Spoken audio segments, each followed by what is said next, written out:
running away. That's fun.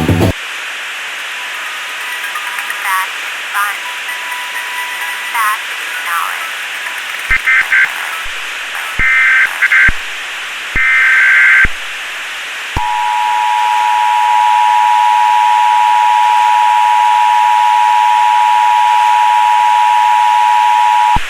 This is an emergency broadcast issued by FEMA.